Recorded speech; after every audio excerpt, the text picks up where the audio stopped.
قدرمن لیدونکو السلام علیکم د نن ورځې تازه مهم او لنډ خبرونو ته مرابولم.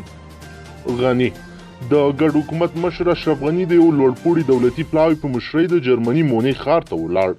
له هر څخه په همدې تړاو خپره شوې خبرپاڼه کاږي چې غني به د مونیخ په 55 امنیتي کانفرانس کې ګډون وکړي او ترڅنګ به یو شمېر هیوادونو له استازو او چارواکو سره د افغانستان د سولې، امنیت او اړوند مسایلو په اړه وغږیږي. قطر ټاکل شوی په قطر کې د طالبانو او امریکایي مرکچي پلاوي استازي ډېر ژر د سولې وکړلیک جزئیات خپاره کړي. په دې خبرې کې ښکېلي یوې سرچینې BBC ته وویل د دواړو لوریو په دې ګډ بیان کې به د سولې وکړلیک د وخت او ځای معلومات هم وي. پکتیکا په ولسي جرګه کې د پکتیکا یو استازي په خپل شخصي لګښت د دغه ولایت په 15 ولسوالیو کې د نجونو لپاره د لسو ښوونځیو د جوړولو چارې پیل کړي دي. دایکنډي په دایکنډي ولایت کې د واورې خویدو په 2 پیښو کې لږ تر لږه 10 تنه مړه شوي دي. د دایکنډي ولایت چارواکي وایي چې تېره شپه د دې ولایت قیصار ولسوالۍ کې په 2 بېلابېلو پیښو کې دا کسان مړه شوي دي.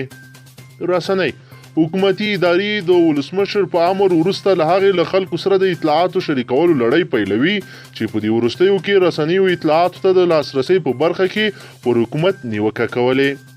احسان الله احسان پیښور د پبلک آرمي سکول یعنې پوځي ښوونځي کې د وژل شوو ماشومانو پلرونو نن لاریون کړی و او له حکومت څخه د طالب ویان احسان الله احسان د تښتېدلو په هکله وضاحت غوښتی. طالب ویان احسان الله احسان چې په 2014 کال کې پر پبلک آرمي سکول د برید مسؤلیت منلی و.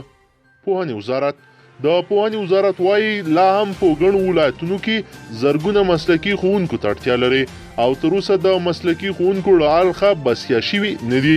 د یاد وزارت مسؤلین وایي تر 450,000 ډیرو مسلکي ښوونکو ته اړتیا لري چې نشتون یې د ښوونې او روزنې کیفیت له ستونزو سره مخ کړی دی.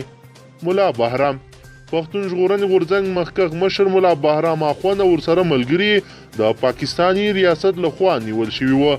ضمانت یې منظور شوی دی خو لا یې هم پولیس نه خوشي کوي. ملا بهرام ورسره ملګري د فبرورۍ پر 9 نیټه د پی ټی ایم د لورلایي د جلسې څخه د چمر پر لور روان ول چې ونیول شول. کرزی اوسنی حکومت پخوانی جمهور رئیس حامد کرزي نن په کابل کې د امریکایي سفارت له شارد ژفیر راس سره لیدنه کاته وکړه.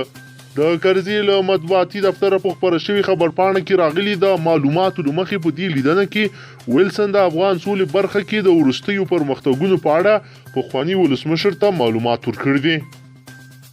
ننګرهار په ننګرهار کې د اطلاعات او فرهنګ وزارت له لوري د هیواد د نومیالي حماسي شاعر محمد امین مالنګجان د زوکړې 150مه کلیزه د علمي څېړنیز سیمینار په ترڅ کې ونمانځل شوه. دغه سیمینار ته د هیواد له ګڼو شمېرو ولایتونو څخه لیکوال او فرهنګیان او د اطلاعات او فرهنګ وزارت هم حضور درلوده. کورونا وبا صوبه چې په بېلابېلو ښارونو کې 50 میلیونه کسان ګیر پاتې دي اندېښنې دي چې وایرس یې نورو سیمو ته خور نشي. چارواکي چې په یو ورځ کې 243 مرګونو راپور ورکړی دی. سفارت له تیرو 2 کلونو راهیسې هغه مهال چې پاکستان ته د تګ راتګ لپاره پاسپورت او ویزه شرط ګرځېدلی ده د پاکستان د ویزو اخیستنو د ډیرو کاروبار ګرځېدلی دی. تېره ورځ یو تن ویزې اخیستونکي عیني شاهد ویلي چې 2 تنه خزینه ولاړې وي او ویلي وروره دغه د عسکر نمبر د زنګ ورته وکړه 4,500 افغانۍ رانه واخیستې اوس ورک ده.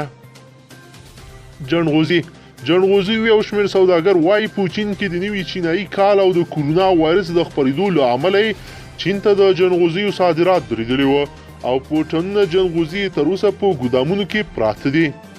کندهار د غازو او تیلو اتحادیې مسؤلینو ولایت مقام کې کندهار والي حیات الله حیات سره لیدنه کې ویل په ښار کې د احتمالي خطرونو د پیښېدو د مخنیوي په موخه د غازو شرکتونو له ښاره لرې ساحې ته انتقال کړي او په ښار کې یوازې فرعي نمایندګي لري.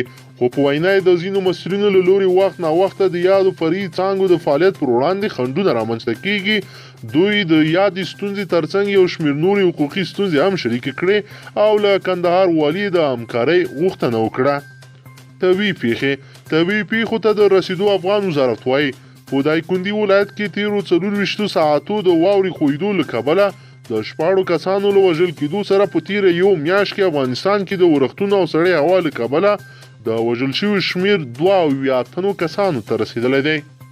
قدرمنو لیدونکو که چیرې غواړئ چې ورته تازه او مهمو خبرونو څخه ځان خبر کړئ زموږ چینل د سره ضرور سبسکرایب کړئ او ویډیو سره حتما لایک کړئ.